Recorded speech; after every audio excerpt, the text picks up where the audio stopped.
শুভেচ্ছা জানাবো। শুভেচ্ছা জানাবো কিভাবে? তাকাব্বালাল্লাহু মিন্না ওয়া মিনকুম।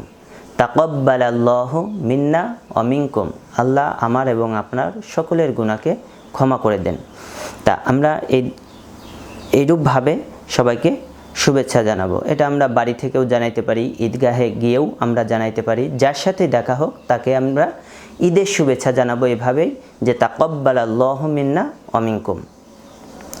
এরপর আমরা যখন ঈদের নামাজ শেষ হবে তখন আমরা অনেকেই আমাদের মা বাবার কথা মনে পড়ে যায়, যে আমরা একই সাথে আমাদের মা বাবার সাথে ঈদ করেছি। আজ আমাদের অনেকেরই মা বাবা হয়তো চলে গেছে, আমরা মা বাবার কবর জিয়ারত করতে পারি, কিন্তু ঈদের দিনের এটা কিন্তু সুন্নাহ না। আলহামদুলিল্লাহ, ঈদের দিনের কিছু সুন্নাত আমরা এখন জানব। ঈদের দিনের সুন্নাত আমাদেরকে জানতে হবে এবং মানার চেষ্টা করতে হবে, কারণ আমাদের মুসলিমদের ভিতরে অপসংস্কৃতি আজ ঢুকে যাচ্ছে। আমাদের ছেলেমেয়েদেরকে, আমাদের ভাই ব্রাদারদেরকে জানাইতে হবে ঈদের সুন্নাতগুলো কী কী, আমাদের মুসলিম ধর্মের সংস্কৃতি কী কী।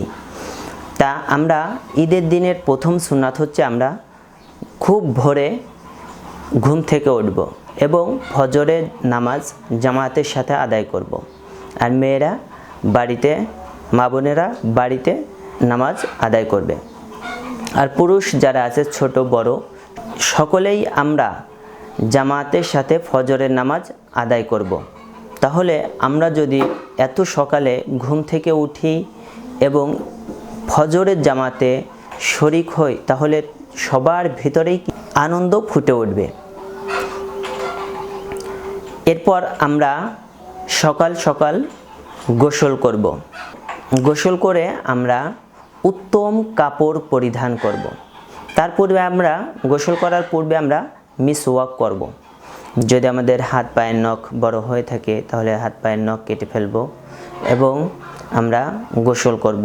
গোসল করে এরপরে আমরা উত্তম কাপড় পরিধান করব। অর্থাৎ আপনার যতগুলো কাপড় আছে এর ভিতর থেকে সবচেয়ে উত্তম যে কাপড়টি, অর্থাৎ সবচেয়ে ভালো যে কাপড়টি, পরিষ্কার পরিচ্ছন্ন এবং সুন্নাতি লেবাস, এটা আমাদেরকে কি করতে হবে? পরিধান করতে হবে। আমরা সকলে মিষ্টি মুখ করব। মিষ্টি মুখ করে খেজুর হতে পারে অথবা সেমাই হতে পারে, পায়েস হতে পারে, যাই হোক আমরা কিছু মিষ্টি মুখ করব। মিষ্টি মুখ করে আমরা সকলের সাথে দেখা সাক্ষাৎ করব। বাড়ির ডান পাশ দিয়ে, অর্থাৎ ঈদগাহে যে রাস্তা দিয়ে যাইতে হয় ওই রাস্তার ডান রাস্তা, অর্থাৎ যে রাস্তা দিয়ে, যে পাশ দিয়ে গেলে ডান হয় ওই ডান রাস্তা দিয়ে যাব। অর্থাৎ আমরা এটা বলতে পারি যে রাস্তার এক রাস্তা দিয়ে যাইব এবং অপর রাস্তা দিয়ে আমরা বাড়িতে ফিরে আসবো ঈদের নামাজ পড়ে। এর ভিতর বিশেষত্ব কি রয়েছে? এর ভিতর বিশেষত্ব রয়েছে যে আমরা যখন বাড়ি থেকে বের হলাম, বের হয়ে আমরা প্রত্যেকেরই খোঁজ খবর নিব।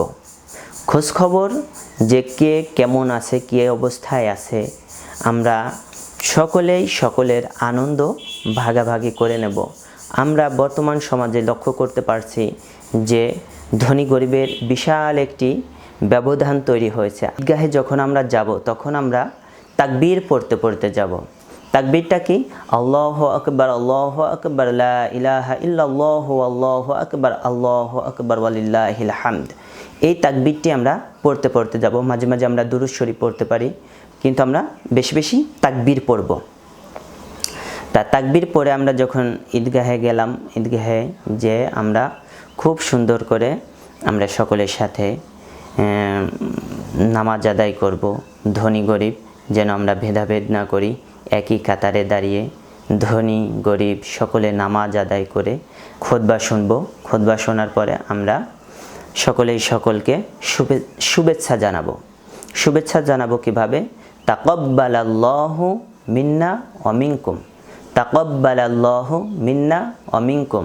আল্লাহ আমার এবং আপনার সকলের গুনাহকে ক্ষমা করে দেন।